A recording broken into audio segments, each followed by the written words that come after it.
They're all wearing green. We have green shirts on. Okay, good evening, everyone. We'd like to welcome you out to our May the 14th meeting of the Flagler County Planning and Development Board. First item on the agenda is a roll call. Madam Secretary. Michael Boyd, Here. Jack Corbett, Here. Timothy Connor, Here. Michael Goodman, Anthony Lombardo. Here. We have a quorum. Okay, thank you. Would you all please join us as we stand and pledge allegiance to the flag? I pledge allegiance to the flag of the United States of America and to the republic for which it stands, one nation, under God, indivisible, with liberty and justice for all. Thank you. Our next item is approval of the April the 9th regular meeting minutes. I'll make a motion to approve. Second.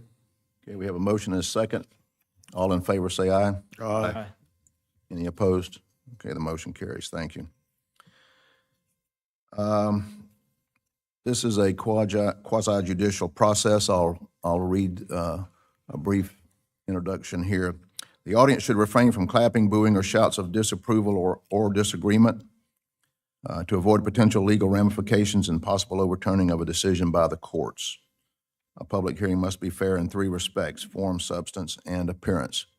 There are some time limits that will be observed during the meeting. The staff has a 10-minute presentation. The applicant has 15 minutes of presentation, unless the board decides to extend that by consensus. Public comments will be limited to 3 minutes per speaker. Unless the speaker is speaking for an entire group, then they have 5 minutes. Then the applicant and the closing staff comments will each be 10 minutes. Our first item is a preliminary request for a preliminary plat in the C2 and R3B districts.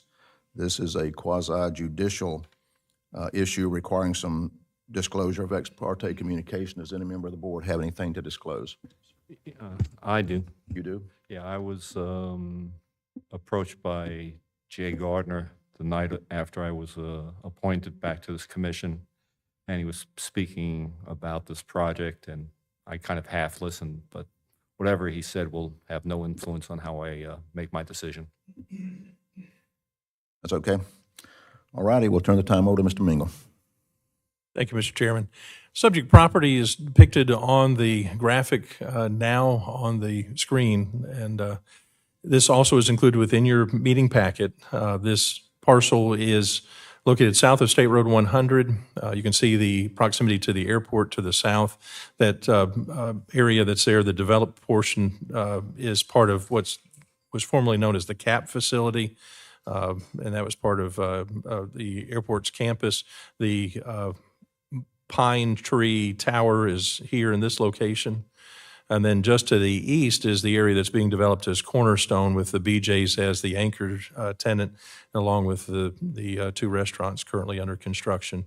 To the west and just off of this graphic is the airport entrance, and the bulk of the airport facilities then to your left-hand side and down off of this graphic that you have here. And then here's the land use designations that we have: commercial along the frontage, the backside residential high density, and then the surrounding industrial to the south. And then we have actually to the east of this, this was wrong also, that it shows the agriculture and timberlands, and that's not correct. It was previously industrial. You can see the land use here that is correct. It shows the correction, the zoning. This shows the industrial with the multifamily residential district consistent with our with our high density residential land use that we had done. So both of those are pretty recent on this back portion. Remember, that was going to be an apartment complex, and we'll talk some more about that here in a few moments. All of it's outside of a special flood hazard area, all of it Zone X. Soils, we do have some soils of concern that you do have the 19, which is fine sand, that's the purple color, and then the 12 that's designated as depressional soil. And so you can see that proximity of that tan color that's there. So you have some depressional areas that would be indicative of wetlands. And then our wetland map shows some of that. This is that presumptive National Wetlands Inventory map.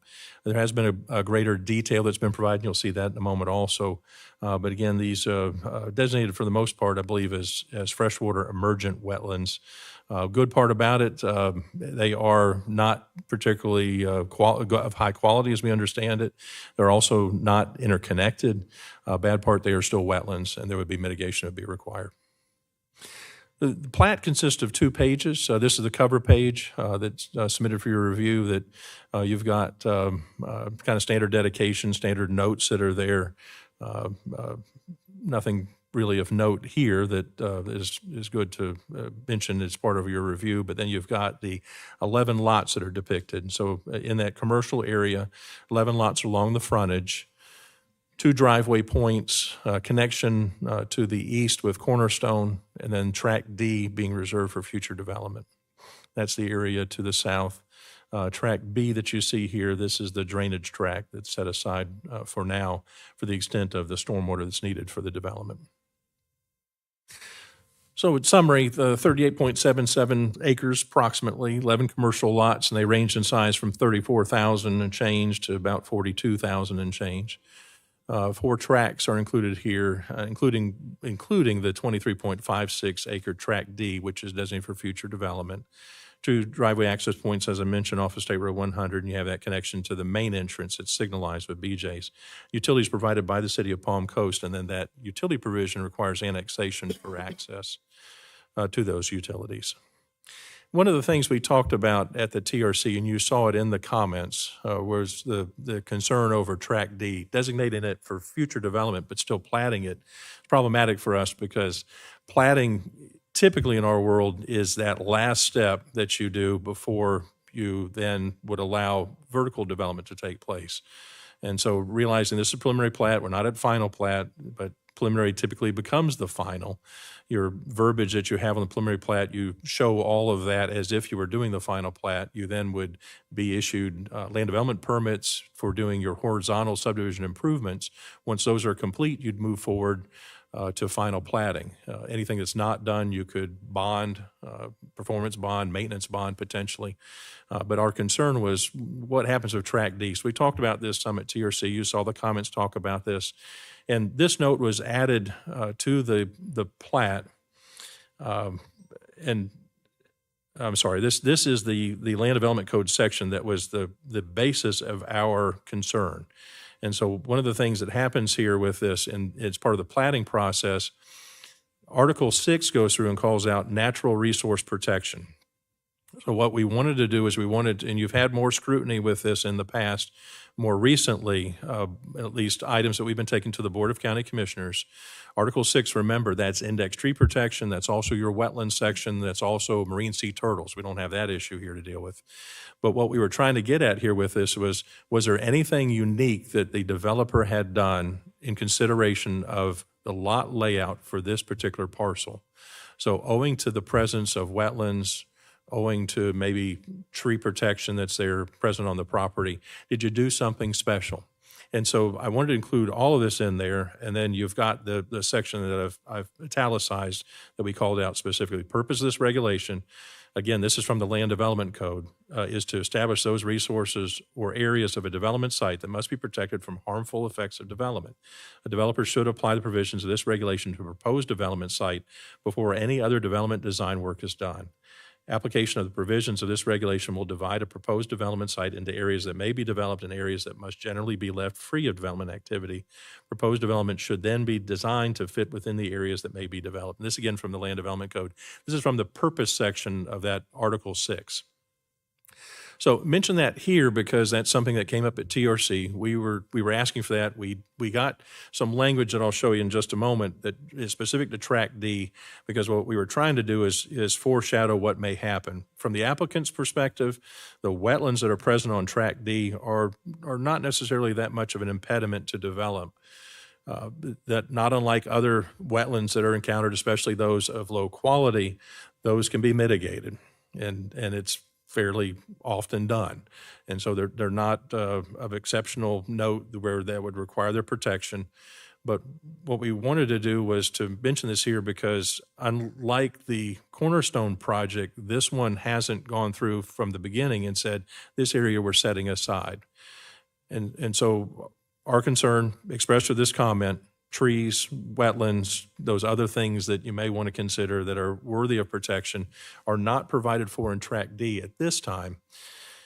Here's that wetland look, and so shown in red, this is from the Water Management District permitting, and this approximates the wetlands that are there, the wetland fill that would take place within those wetlands in order for development to take place as it's been proposed now.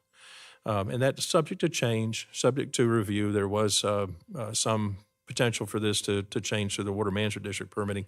This, of course, also shows that multifamily footprint for Tract D that right now may be somewhat in question. So that we'll see where that ultimately heads out. And then this being something we asked for as part of our TRC review, that we wanted to see, knowing the site is too large to conduct a tree survey within the totality of the 38 acres and change. We wanted them to do, and you've seen this before, we did this at Cornerstone, give us that analysis that calls out the areas and tells us what density we have for trees within those areas. And so what this shows the 3 plots. One, a wetland plot outlined in red. You can see the wetland areas then pretty close to what you saw with the red, the fill plan that was there before. And so the wetlands shown here in that gray shading. And so the wetland plot being in the red with the yellow dots, and that shows 115 wetland trees within that survey area. And then the 2 upland plots that are there, green dots showing 122 upland trees. This being important because the tree protection that kicks in gives us, is based on the pre-development caliper inches. And so always have that in consideration that's here. You can take off all the trees on the property. You can do that, but you have to come back and replant then the minimum number of those pre-development caliper inches that you remove. And so keeping that in mind, instead of going through and doing a survey on all of it, then this gave us the ability to be able to go and extrapolate that, treat these sample areas as indicative of what's across the property, and then include that then if you have as this case, wetland acres at 21.26, you can then assume that the density of the trees within the wetland plot are across the entirety of the wetland areas, your uplands then being the same that you'd have as depicted for the upland areas. So here's that language I mentioned that was put in at our request on the plat for the plat note for Tract D. And so what we wanted to get at was that idea that when you plat, you can't necessarily move forward with this. Future development's the intended purpose.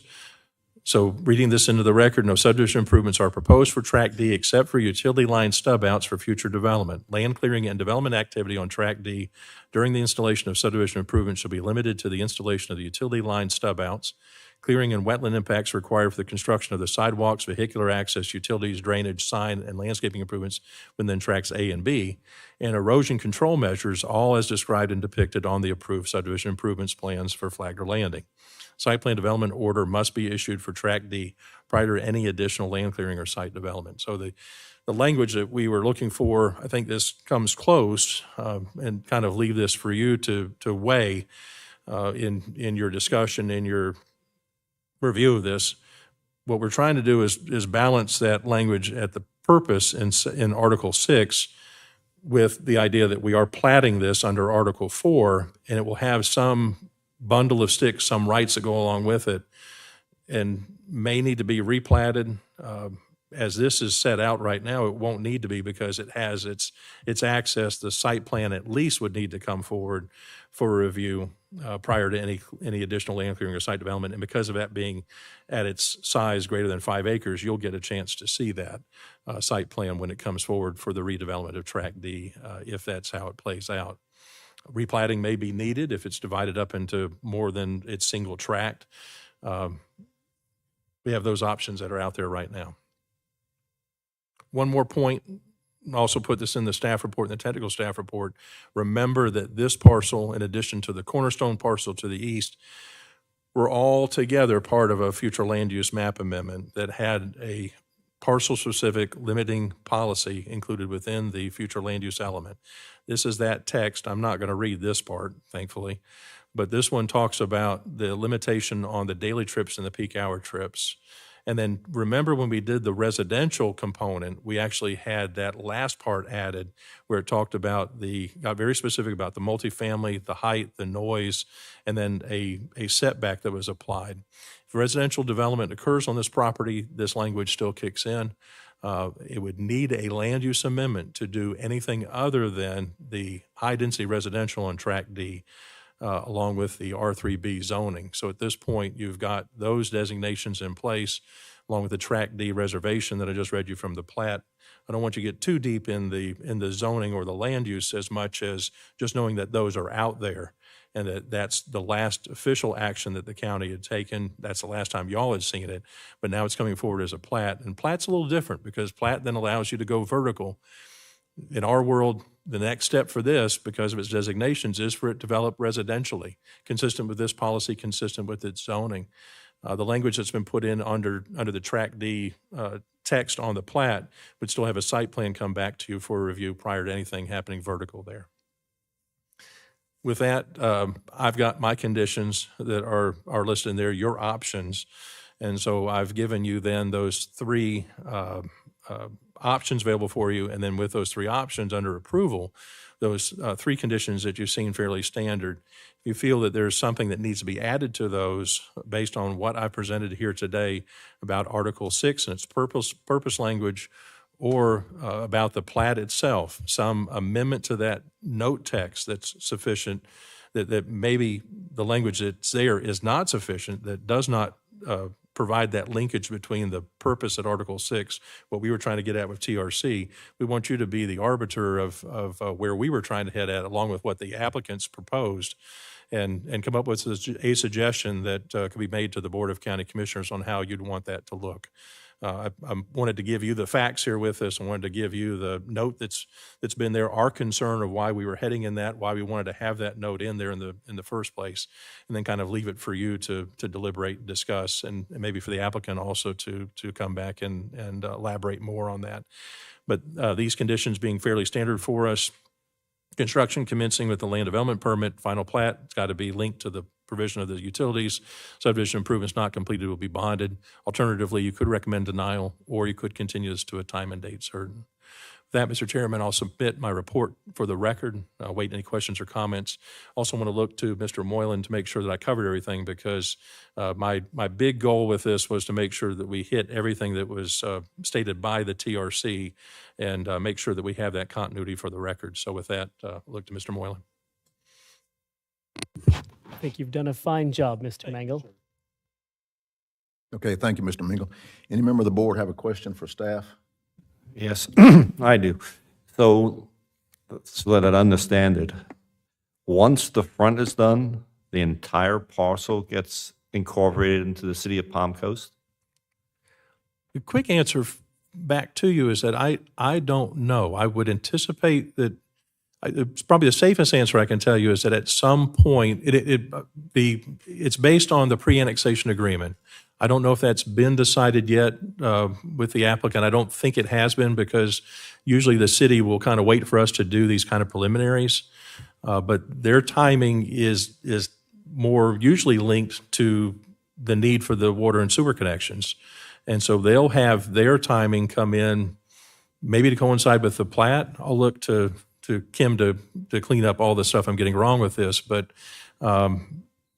it could be that there will be a number of permits that will be issued on those 11 lots, and they'll let us proceed kind of what we have with Cornerstone. And so the quick answer I have for you is that we would anticipate some point between now and maybe the third or fourth or fifth permit in of those 11 that the annexation would occur. I was referring to the back parcel of the residential, because this is all one parcel. Am I correct?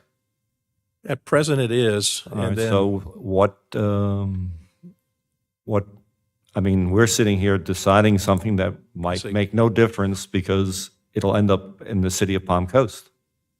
So why weren't the two separated along those lines. I mean, at this point, it doesn't make sense in my mind what's going on.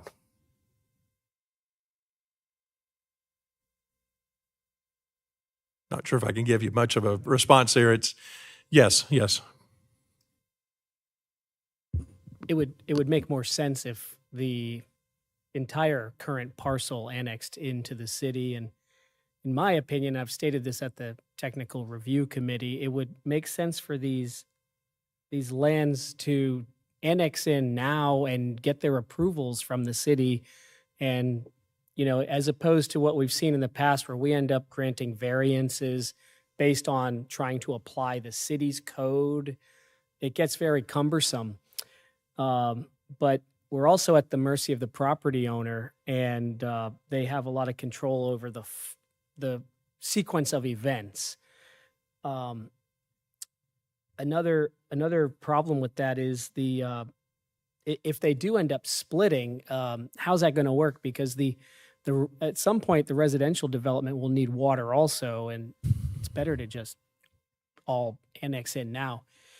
Also, the flume, the note on the comp plan that the parcel-specific limiting policy, likely when this annex into the city, they'll replace our comp plan designation with their own, and it could all go out the window. That is basically why I'm having a dilemma on this, understanding what we're doing here.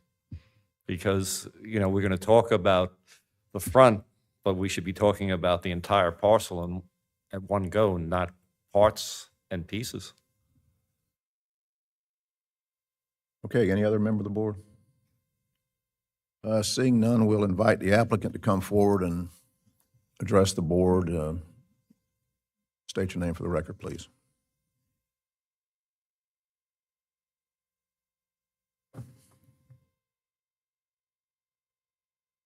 Good evening. I'm Kimberly Buck with the Allen Engineering Group. I'm the engineer on the project representing the owners.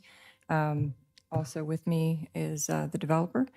I'll let him speak in a moment. But just to answer a couple questions and kind of reiterate what we're doing. The property as a whole is owned by one entity, and we are trying to create a commercial subdivision so that we can develop basically a common shared driveway and shared retention to be able to develop the commercial outparcels in front. And we do not have a user for the back parcel yet, which is why when we were meeting with staff, it is listed as a tract at this point. And, our anticipation is that as we go further through this process, and it could be after construction is completed of the infrastructure and we're ready to go to construction with the outparcels, that it would be annexed. It is a requirement of the city of Palm Coast that in order to get the utilities, we have to annex into the city. And so at the point where we need utilities, we will annex. We anticipate annexing the property as a whole. It won't be, one or two parcels at a time. It would be, everything at once. Once that public infrastructure, the common public infrastructure is installed. With that, Ken, do you want to add anything or? Only if they have questions, if you'd like me to. My name is Ken Atlee, and I'm one of the partners that's developing this, so I would be glad to answer you any questions, maybe speak to what you said if you would like. Really, the only thing that I would add is that when we were doing the preliminary plat, which is what's required to present to this body, we were asked by staff to make the large southerly tract a tract for future development. So what you're seeing is what we were instructed to do because we don't know yet what's going there. What I will tell you is that the chances are very slim it will be a multifamily project. We did have it under contract when we did the zoning, a year and a half ago, I guess, with a multifamily developer. That market tanked. I'm sure everybody has heard about that. It just went to pieces, and that developer pulled out. So at this point, our intent is to do some type of future commercial development on that site, which is what everybody that we have talked to, Board of County Commissioners, planners, et cetera, has said we really need more commercial for jobs in the Palm Coast, Flagler County area. So the intent would be we start with the frontage and then eventually do some kind of commercial on the southern tract that we don't know yet what it'll be. So does that answer your question? Yes, sir. Anybody else? No? Thank you. Thank you. Questions from the board? If not, we'll open it for public comment. Any member of the public wishing to comment on this item?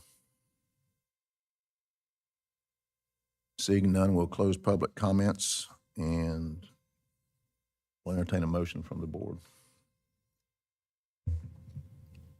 I don't have a motion yet. I'm trying to understand Mr. Goodman's comment. Well, I understand it, but going to Mr. Moylan, are you advising us to not move forward with this because you feel it should be annexed into Palm Coast first, or should we do something with this now? No, sir, that wasn't the intent of my comment. I was expressing my personal view as the counsel who sits in at the TRC, that the preferred way, in my opinion, that this would go is if you're going to annex in for the utilities, just do it now and apply their code and their comp plan and just do it all at once instead of this sort of piecemeal approach. That was my main point, but I also said that we're not the only driver of that, and the property owner gets to have a lot of say in how the order of events goes. Okay. I'm not sure it makes any difference. If we approve this for the development along the Highway 100, and they do the commercial development there, and they annex the parcel into the city, we don't have a say in it anymore, and somebody else gets to decide what happens to parcel D. If they don't annex into the city, they got to bring it back to us, and we have to approve whatever they do with parcel D. So regardless of which way it goes, parcel D is going to have to be considered by somebody. And so I don't see how that becomes an impediment to approving the first phase of what they want to do here. Not in my mind. Right. And I am ready to make a motion. I'll make a motion to approve. Okay, we have a motion to approve. Do we have a second? I'll second. Okay, we have a motion and a second. I'll call the question. All in favor, say aye. Aye. Aye. Any opposed? Thank you. Next item on the agenda, staff comments. Any additional comments from staff? Yeah, we did have the tree protection listed here, and I did have it included in the agenda. And so we did do public notice, and so I didn't know if we wanted to provide an opportunity for those who had seen the notice, they wanted to make comments on the record. We don't know when that's going to come back.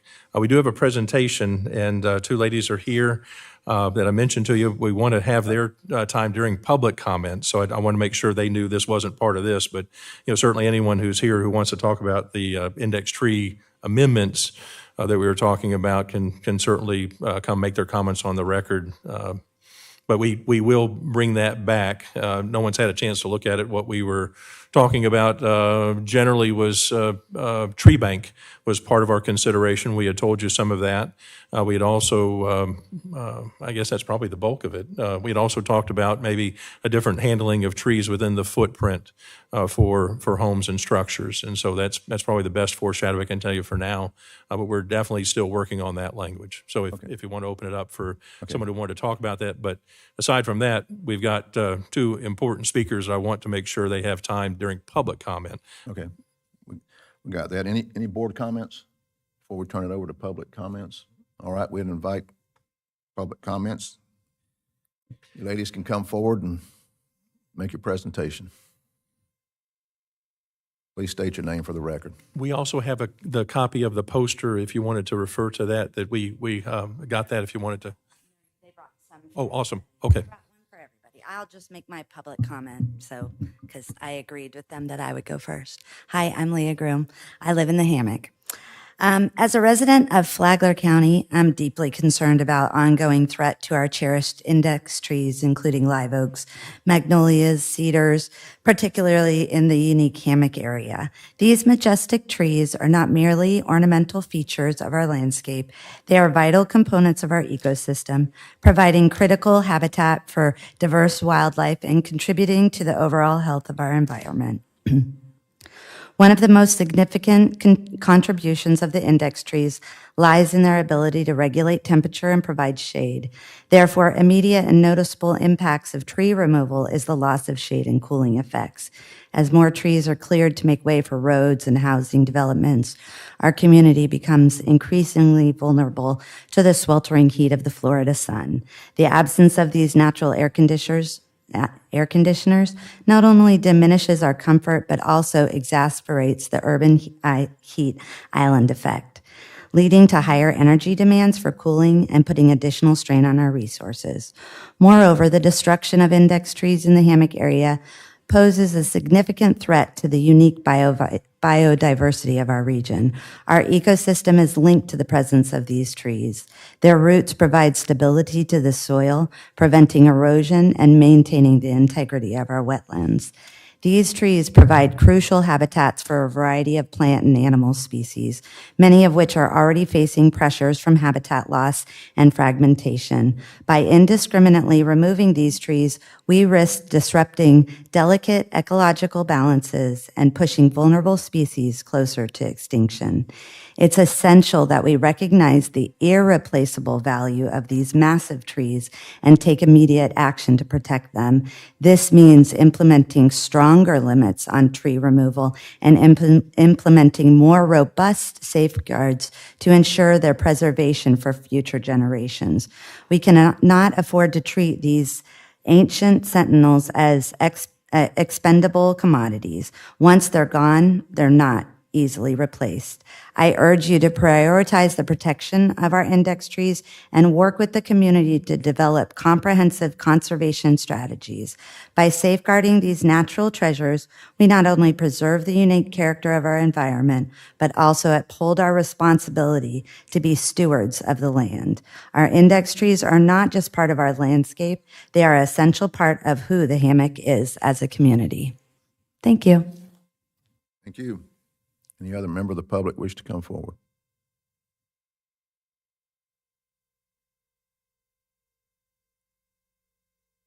Please state your names for the record. Good evening. I'm Vanessa Nixon. And I'm Cameron Gordon. Before we start, we would like to pass out our poster to you guys, if that's okay. Sure.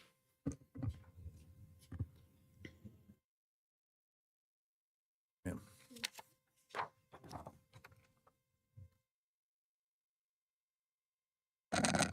Cameron, could you say your last name one more time? Gordon. Gordon, thank you.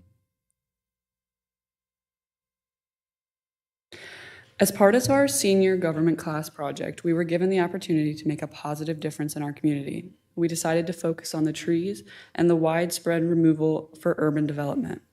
We initially aimed to raise awareness about the concerning trend. However, through discussion with our community members, we came to the crucial realization that we needed to take action to protect our trees.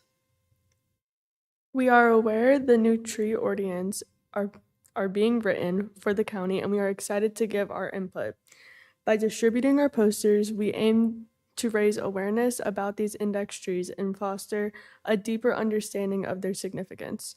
We hope that you might consider adopting and distributing the posters, perhaps even exploring the possibility of selling smaller versions like the one presented to you in local shops to further support tree conservation efforts. We firmly believe that collective action and effort can make real change. Trees are among our most precious natural resource, and their protection is paramount. In fact, so many of our trees fall under this specimen of historical category defined by the Flagler County Tree Ordinance. We especially need your help with this. Therefore, we are seeking your support to help us distribute the poster to key stakeholders, including local libraries, schools, county offices, contractors, builders, permit agencies, and anyone else that may need the information. Together, we can make a meaningful difference. Thank you for considering our request and for your dedication to preserving our environment for generations to come. Thank you. Thank you, ladies. We'll certainly take this into consideration. Any other member of the public wish to come forward? Seeing none, we'll close public comments. And accept a motion to adjourn. Move to adjourn. Second. Motion to adjourn. We are now adjourned. Thanks. Okay.